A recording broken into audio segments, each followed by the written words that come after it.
Hello student, Assalamu alaikum. How are you doing today? I am hoping that you are doing well during this lockdown. My name is Salman Shad, but I think I don't need to introduce myself because the topic in front of me is very important.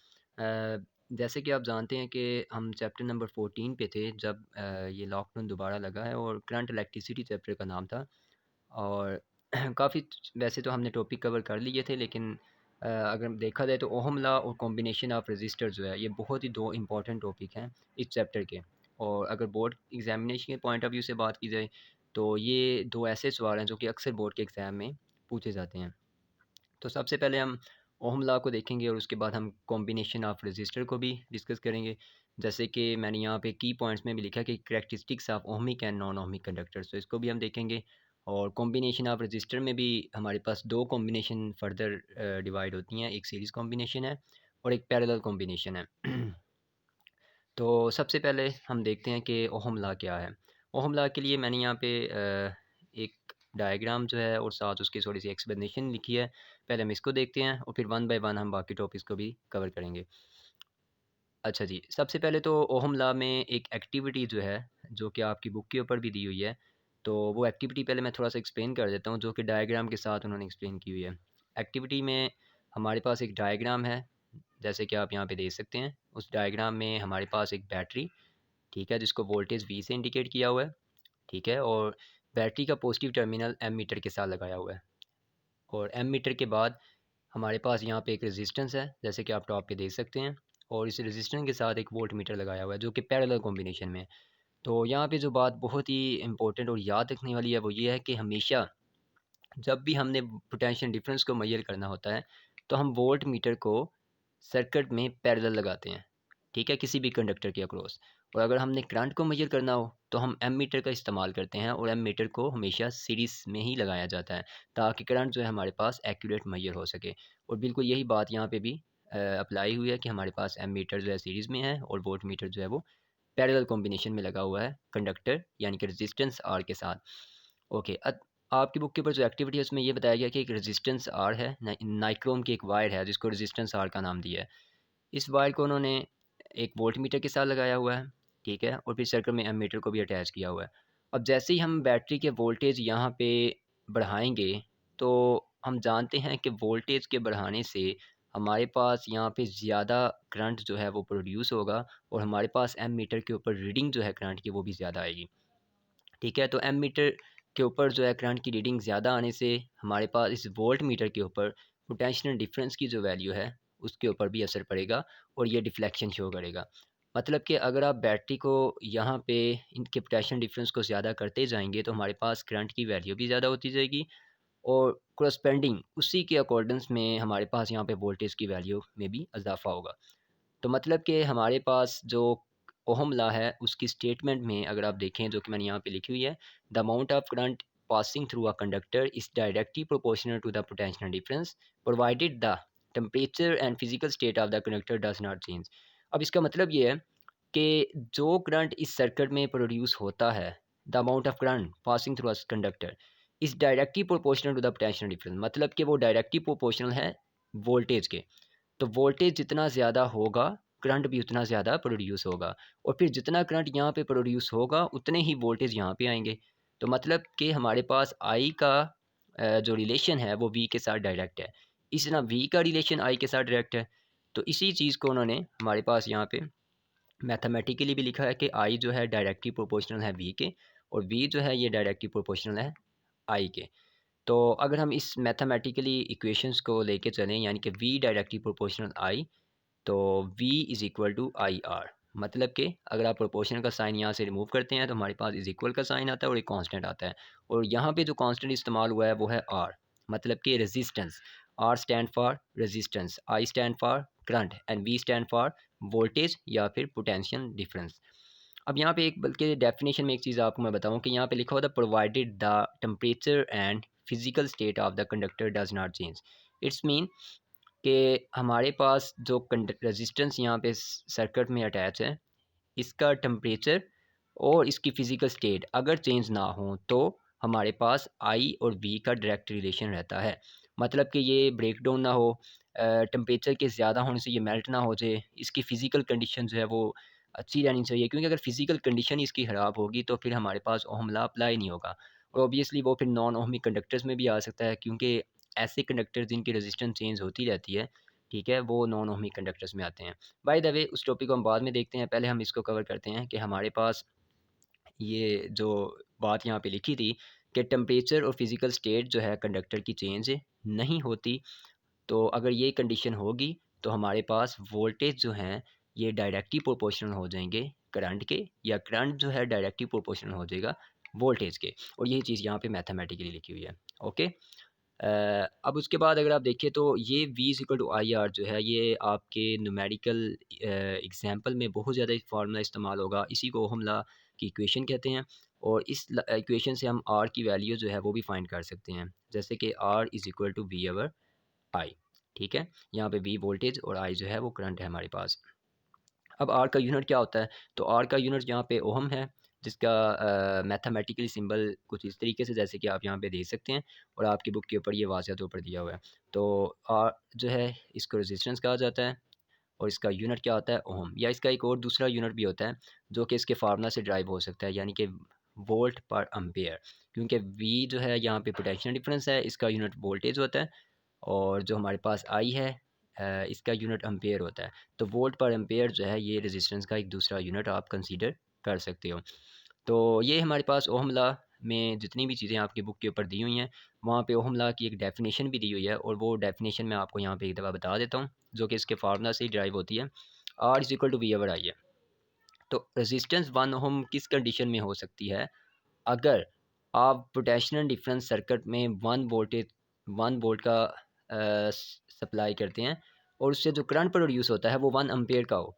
तो अगर voltage 1 यहाँ पे battery में आप लगा देते हैं, ठीक है, और इस 1 वोल्ट लगाने से बैटरी, यानी कि 1 वोल्ट की बैटरी आप यहाँ पे लगाते हैं, और उससे सर्किट में 1 एम्पेयर का करंट जो है एक कंडक्टर में से फ़्लो करता है, तो फिर हमारे पास इसका मतलब है कि रेजिस्टेंस जो है वो 1 ओम होगी। तो फार्मूले में भी अगर आप देखें V भी 1 होना चाहिए, I भी जो है ये भी हमारे पास 1 हो, तो हमारे पास रेजिस्टेंस भी क्या होगी, 1 ओम होगी।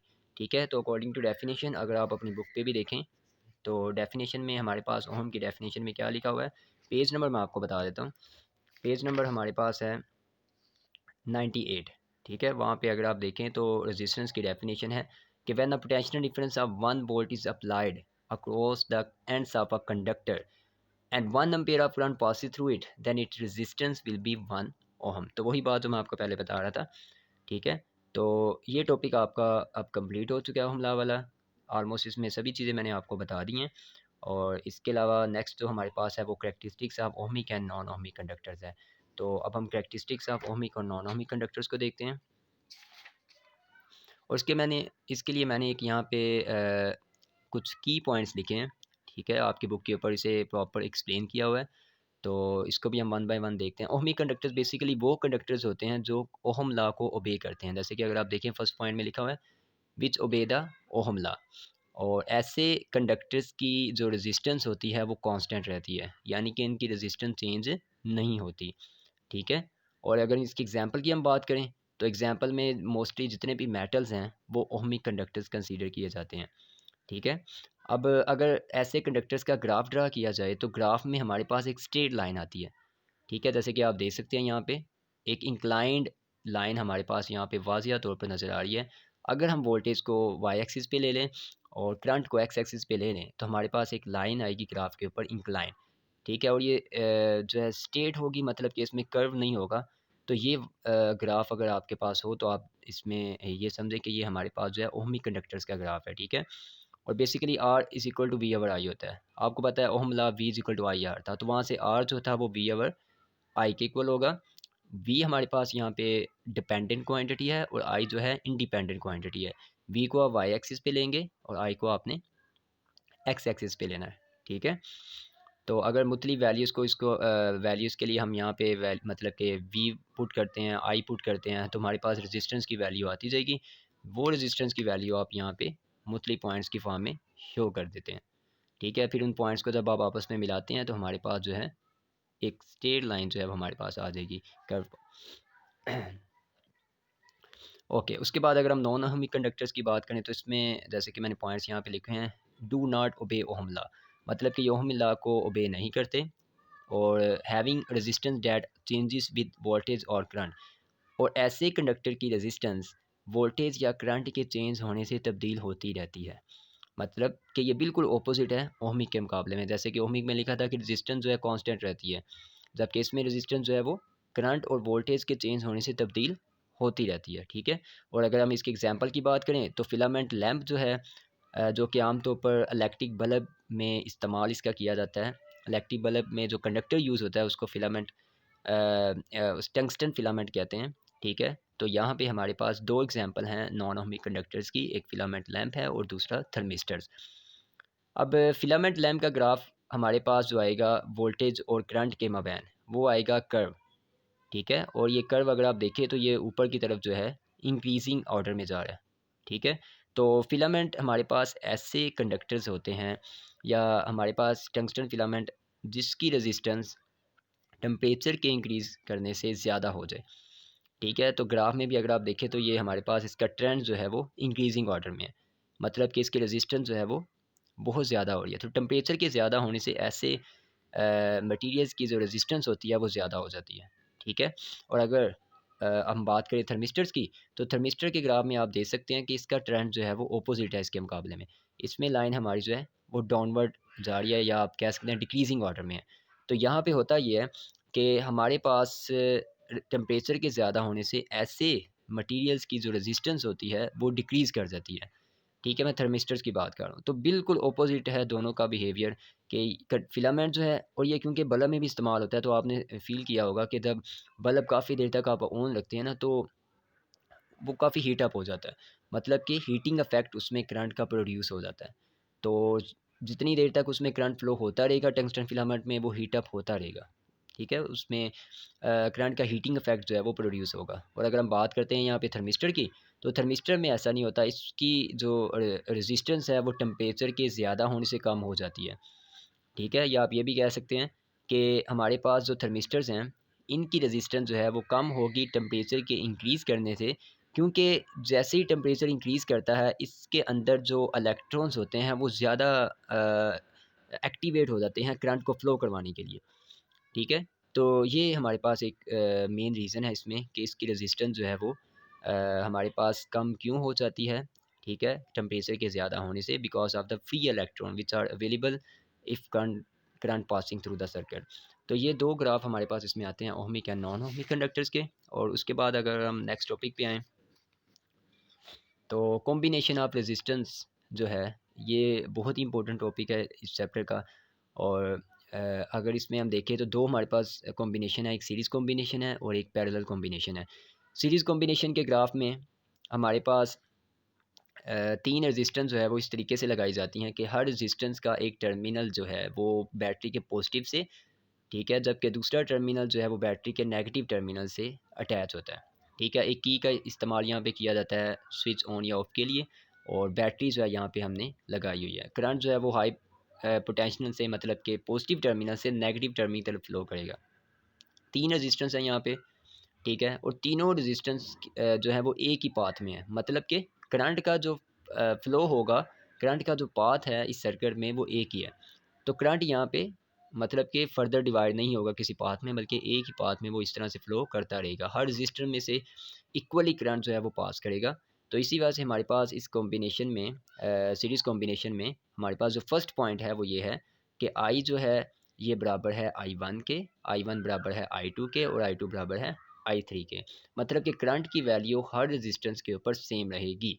ठीक है, और इसकी रीज़न क्या है, क्योंकि करंट का पाथ हमारे पास एक है, करंट एक ही पाथ में फ़्लो कर रहा है। तो इसी वजह से आई जो है वो आई वन आई टू और आई थ्री के बराबर है। ओके, उसके बाद अगर हम दूसरे पॉइंट की बात करें तो वोल्टेज जो है यहाँ पे चेंज होंगे। हर रेजिस्टेंस पे वोल्टेज की वैल्यू जो है वो चेंज होगी, कि जो ओवरऑल आपने वोल्टेज यहाँ पे लगाए थे वो बराबर नहीं है V1 के, V2 के और V3 के। तो अगर आपने यहाँ पे 12 वोल्टेज बैटरी लगाई है, तो इसका मतलब है कि ये 12 वोल्टेज का जो पोटेंशियल डिफरेंस है, ये हर रेजिस्टेंस के ऊपर इक्वली डिस्ट्रीब्यूट हो जाएगा। मे बी इक्वली ना हो, इट डिपेंड्स ऑन रेजिस्टेंस। यानी कि हो सकता है कि 4 वोल्टेज यहाँ पे आ जाएँ, ठीक है, इसके अलावा 5 वोल्टेज यहाँ पे आ जाएँ, और रिमेनिंग जो हमारे पास 3 वोल्टेज है वो यहाँ पे आ जाएँ। ठीक है? तो हमारे पास वोल्टेज जो है वो हर रेजिस्टेंस के ऊपर चेंज हो जाएगा। यानी कि आप दूसरे लफ्ज़ों में ये भी कह सकते हैं कि एनर्जी जो है हर रेजिस्टेंस के अक्रॉस डिफरेंट होगी। तो ये हमारे पास सेकंड पॉइंट आ जाएगा कि V is not equal to V one and V one is not equal to V two और V two is not equal to V three. तो तीसरा पॉइंट हमारे पास कि फिर टोटल वोल्टेज किसके बराबर होना चाहिए, वो V one plus V two plus V three के इक्वल होना चाहिए। अब अगर आप फर्दर फार्मूला इनका ओपन करें तो V क्योंकि आई आर के इक्वल है तो V की जगह पे आई आर आ जाएगा, V1 की जगह पे आई आर वन, V2 की जगह पे आई आर टू और V3 की जगह पे आई आर थ्री। अब आप इस इक्वेशन में I को कॉमन ले लें तो हमारे पास ब्रैकेट में R one plus R two plus R three आ जाएगा। और अगर आप देखें तो I जो है राइट साइड वाला ये लेफ़्ट साइड वाले I से कैंसिल हो जाएगा। तो हमारे पास फिर फाइनल जो फार्मूला है इक्विवेलेंट रेजिस्टेंस का, मतलब कि इस पूरे सर्किट की जो ओवरऑल रेजिस्टेंस है वो क्या है, तो उसका फार्मूला है R equivalent is equal to R one plus R two plus R three. तो अगर आप नंबर ऑफ़ रेजिस्टेंस की बात करते हैं, मतलब कि 2 या 3 रेजिस्टेंस लगाना चाहते हैं, तो उसके लिए तो सिंपल हमारे पास ये ऊपर वाला फार्मूला ही एप्लीकेबल है। लेकिन अगर आप ज़्यादा रेजिस्टेंस लगाना चाहते हैं जैसे कि 10, 15, 20, तो उसके लिए आप फिर सभी रेजिस्टेंस को सम कर देंगे, उनको प्लस कर देंगे, तो हमारे पास आर इक्विवेलेंट जो है वो फाइंड हो जाएगी। ठीक है?